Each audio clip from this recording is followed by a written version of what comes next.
रोना इसलिए आ रहा है कि सर मैं बहुत मेहनत किया, मैं ठीक है, हमारा आपने एग्ज़ाम कैंसल कर दिया, हमारा आपने जॉइनिंग छीन ली। मेरे घर में खाने-पीने के लिए नहीं था और 1 महीने तक खाने-पीने के लिए घर में कुछ नहीं था सर, मैं स्कूल के भरोसे में टिका रहता था। जब मिड डे पापा भी नहीं पढ़े लिखे हैं, लेकिन मेरी माताजी ईंट के भट्ठे में भी काम करती है सर। हम कायर नहीं हैं, हम क्योंकि एक फौजी बनना चाहते थे। अब फौजियों का पहला कर्तव्य होता है कि अपना जान को बलूहोती देते हुए देश की रक्षा करना है। जैसा आप सभी को पता है, अभी हम पेंडिंग भर्ती, आर्मी का जो पेंडिंग भर्ती है 2019 के टाइम पे जो ये आया था, और उसी को लेकर हम यहाँ पे कवर कर रहे हैं। तो हमें एक यहाँ पे एक लड़का मिला है।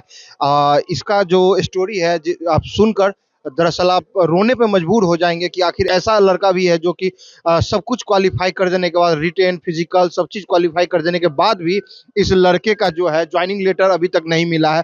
इस तरह के ऐसे बहुत सारे बच्चे हैं, सबका हम वीडियो बनाकर डालेंगे।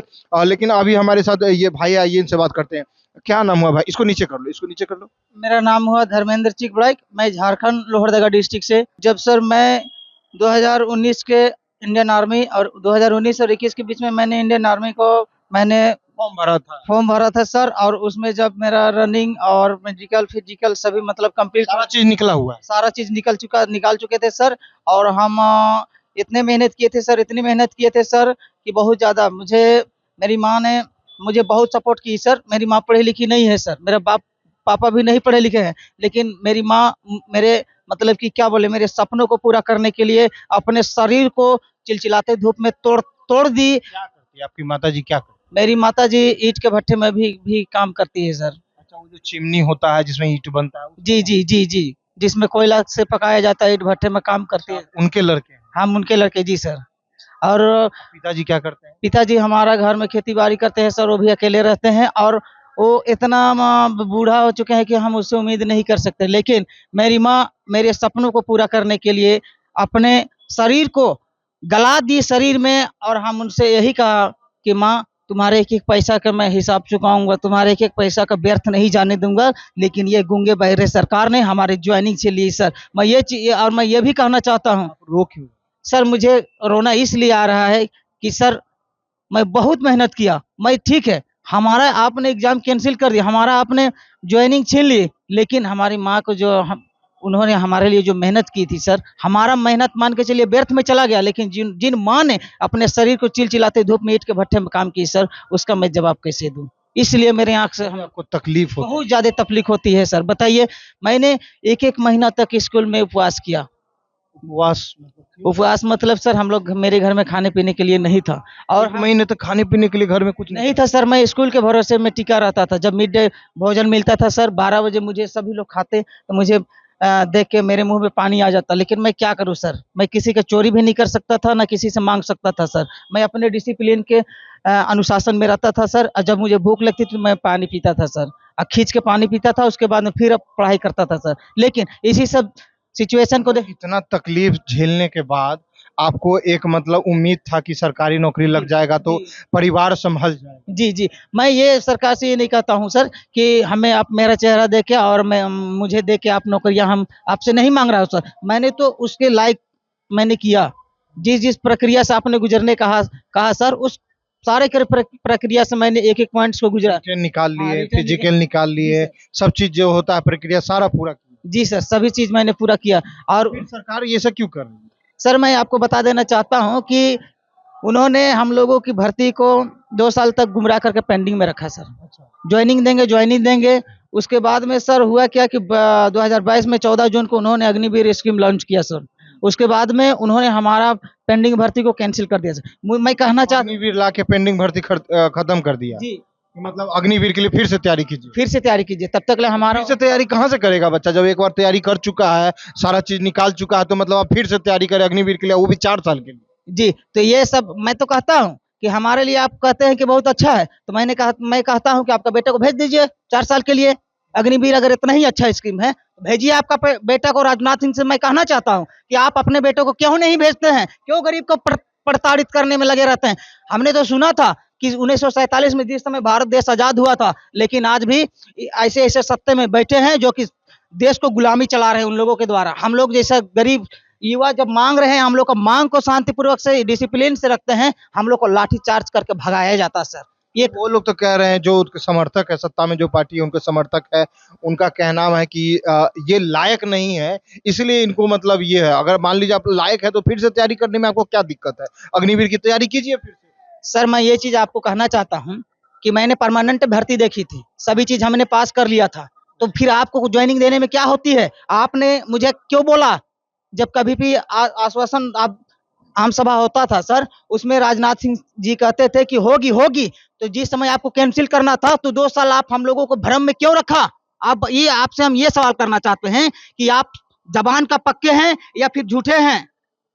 हमें बताइए ना आप। मतलब भरोसा देके भरोसा तोड़ दिया। हाँ, भरोसा देके भरोसा तोड़ दिए। हम मुझे ऐसा लगता है कि समझिए कि मैंने खाना खाए और जब मुंह में निवाला गया अनाज, उसको निकाल के थुकवा दिए। ये कहाँ का न्याय है सर, बताइए तो? हम अपना हक मांग रहे हैं उनसे, ये नहीं कि हम उनका सत्ता नहीं मांग रहे हैं। और देखिए हमारी माँ ने कितना मेहनत की थी सर, हमारी माँ मुझे अपने बेटे को पढ़ाने के लिए कितना मेहनत की थी सर। ये देखिए ईंट के भट्ठा में कैसे ठीक काम है। कर रही है, ईंट के भट्ठे में कैसे काम रही है, इसको कैसे जवाब दूं सर, बताइए? अच्छा, अगर ये आपकी माता जी हैं? जी मैं दिखाना चाहूंगा दोस्तों, देख सकते हैं ये इनके माता जी है, ईंट के भट्ठे में काम कर रही है।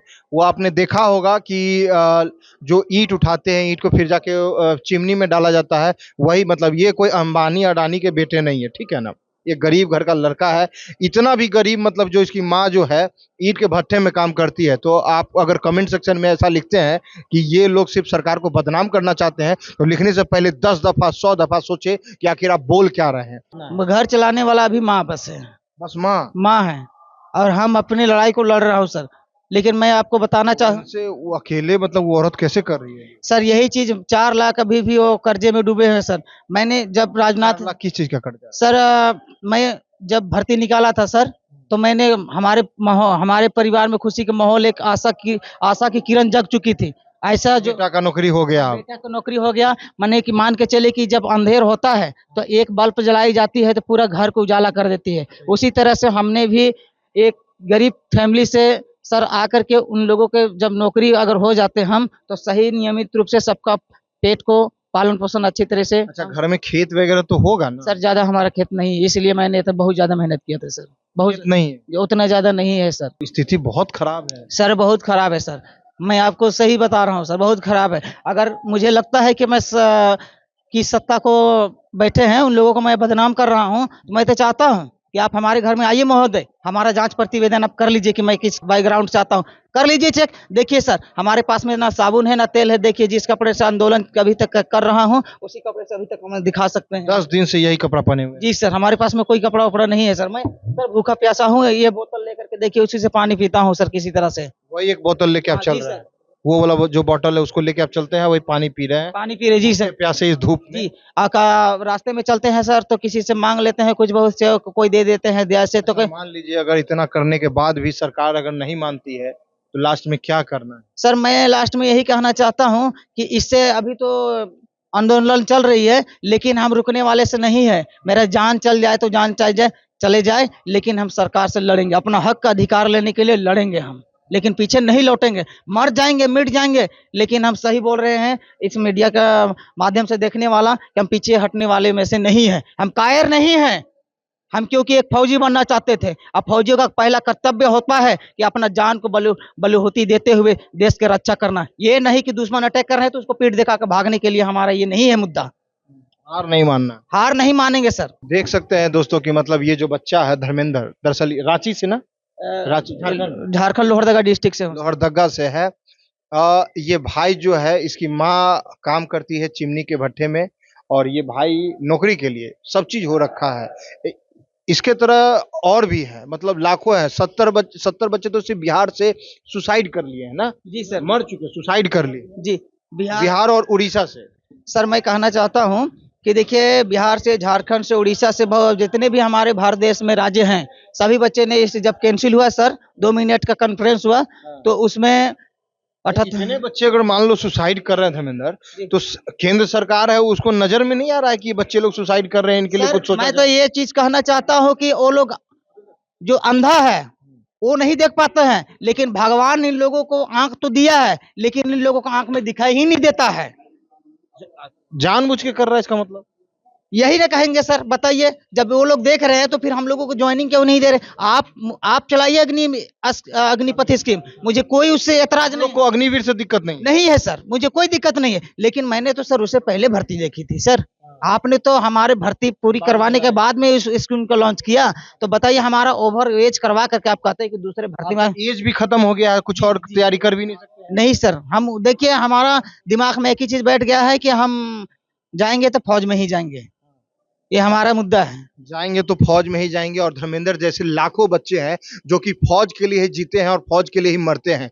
तो उनके सपनों के साथ जो सरकार है खिलवाड़ कर रही है, तो सरकार को सोचना चाहिए कि बच्चे जो है ये मजाक नहीं कर रहे हैं। इतनी गर्मी में, चिलचिलाती धूप में अपने शहर जिला टू जिला घूम रहे हैं बच्चे लोग, आप मतलब भूखे प्यासे घूम रहे हैं। मैं आपको दिखाऊंगा, लगातार वीडियो डालूंगा, आप कमेंट सेक्शन में बताइए कि मतलब सरकार जानबूझ के कर रही है या फिर इसके पीछे भी कुछ षड्यंत्र रचा जा रहा है। बाकी आप इस वीडियो के बारे में क्या सोचते हैं, कमेंट सेक्शन में लिखकर अपनी राय जरूर दें। धन्यवाद।